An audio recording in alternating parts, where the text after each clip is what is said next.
ह्या भाजीचे पूर्ण मुळे काढून घ्यायचे असे। ही चिगळ्याची भाजी आहे, तर आज मी बनवणार आहे, तर त्यासाठी आपण आधी निवडून घ्यायची या। ह्याचे निबार देठ, लाल लाल झालेली पानं असे सगळं खोडून काढायचं आहे। मुळे तोडून घ्यायच्यात सगळे, चांगले असे स्वच्छ निवडून घ्यायचे। सगळे मुळे काढून चांगले असे सगळे खराब काढून टाकायचे। भाजी छान आहे, हिरवीगार आहे, पावसामुळे चांगला हिरवा रंग आलेला आहे तिला। भाजी निवडून झालेली आहे, तर आता ह्याला चांगले असे धुवून घ्यायची स्वच्छ। धुवून 1-5 मिनिटं ह्याला पाण्यात ठेवायची, म्हणजे बारीक बारीक कुठं मुळाला राहिलेली रेती ही सगळे निघून जाते।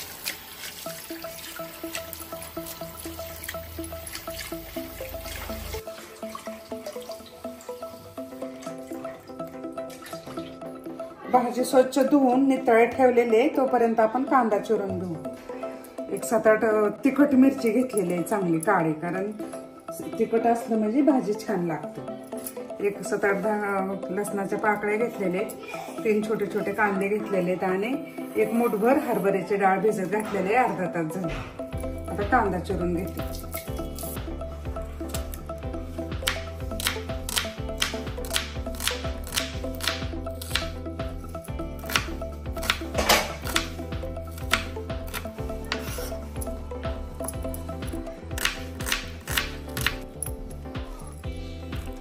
मिरची चांगली अशी टेचून टाकायची, त्यामुळे असं बारीक असं टेचून घ्यायचं।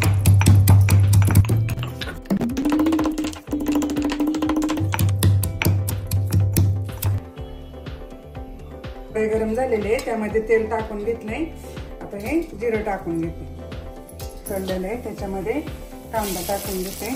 कांदा चांगला अर्धवट भाजत आला की मग त्याच्यामध्ये ठेचलेली मिरची आणि लसूण टाकायचं। आपला कांदा चांगला परतून झालेला आहे, त्याच्यामध्ये मिरची टाकून घेऊ। आता हे मिरची लसूण ठेचा आपण ह्याच्यामध्ये टाकलेलं आहे, ते चांगलं परतून घेऊ। चांगलं परतल्यानंतर ह्याच्यामध्ये भाजी टाकायची।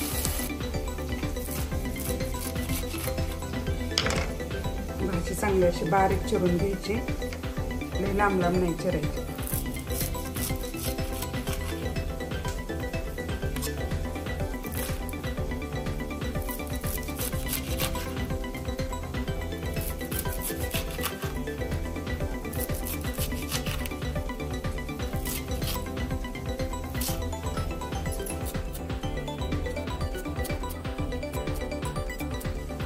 आपली भाजी चिरून झालेली आहे, तुम्ही बघू शकता भाजी किती कट 1 इंचाचा कट केलेला आहे। असा लय लांब लांब पण ठेवायचं नाही आणि लय बारीक पण।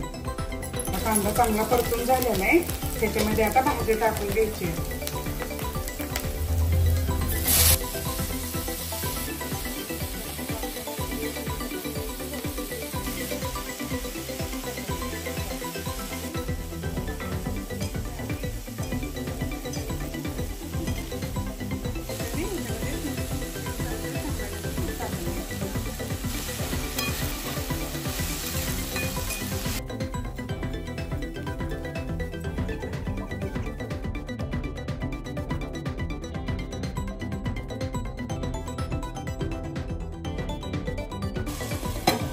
पाच मिनिटं भाजी शिजून द्यायची।